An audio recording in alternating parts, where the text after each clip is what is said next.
शहीद भगत सिंह भारतीय इतिहास के पन्नों में दर्ज एक ऐसा नाम जिनके बलिदान की कहानियां हम और आप बचपन से सुनते और पढ़ते आए। 27 सितंबर 1907 को लायलपुर जिले के बंगा में, जो अब पाकिस्तान में है, पैदा हुए भगत सिंह महज 23 वर्ष की छोटी सी उम्र में हंसते हंसते देश के लिए एक फांसी के फंदे पर झूल गए। 23 मार्च 1931 वह तारीख थी जब अंग्रेजों ने उन्हें मौत दे दी। हालांकि उनके कार्यों ने देश के युवाओं को राष्ट्र की स्वतंत्रता के लिए हमेशा प्रेरित किया। उनके रास्ते पर चलकर बहुत से लोगों ने भारतीय स्वतंत्रता संग्राम में महत्वपूर्ण भूमिका निभाई। जहां कई लोग भगत सिंह के क्रांतिकारी दृष्टिकोण से सहमत नहीं थे, वहीं बड़ी संख्या में लोग उनके समर्थक थे।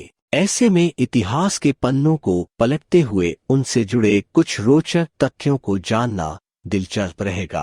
भगत सिंह शादी नहीं करना चाहते थे। ऐसे में उनके माता पिता ने उनकी शादी करने की कोशिश की तो वह अपना घर छोड़कर कानपुर चले गए थे। उन्होंने यह कहते हुए घर छोड़ दिया था कि अगर मेरा विवाह गुलाम भारत में हुआ तो मेरी वधू केवल मृत्यु होगी। उन्होंने सुखदेव के साथ मिलकर लाला लाजपत राय की मौत का बदला लेने की योजना बनाई और लाहौर में पुलिस अधीक्षक जेम्स फोर्ड को मारने की साजिश रची। हालांकि पहचानने में गलती हो जाने के कारण उन्होंने ब्रिटिश पुलिस अधिकारी जॉन सॉन्डर्स को गोली मार दी थी। सिख होने के नाते भगत सिंह के लिए उनकी दाढ़ी और बाल बहुत महत्वपूर्ण थे, मगर उन्होंने बाल कटवा दिए ताकि वह अंग्रेज उन्हें पकड़ न सकें। अंततः वह ब्रिटिश पुलिस अधिकारी जॉन सॉन्डर्स की हत्या के बाद लाहौर से भागने में सफल रहे थे।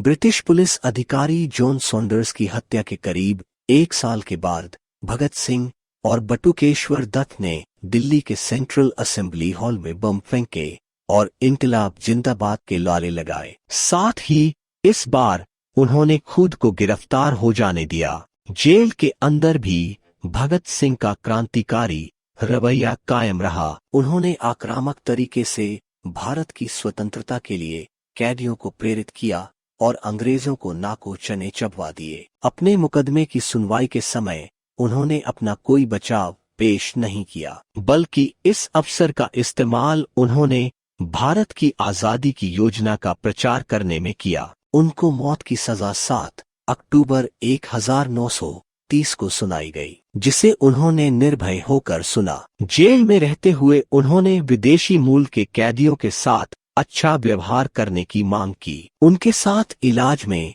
भेदभाव के विरोध में उन्होंने 116 दिन की भूख हड़ताल भी की थी। उनकी फांसी की सजा को 24 मार्च 1931 से 11 घंटे घटाकर 23 मार्च 1931 को शाम 7:30 बजे कर दिया गया। उन्हें फांसी की सजा सुनाने वाला न्यायाधीश का नाम G.C. हिल्टन था।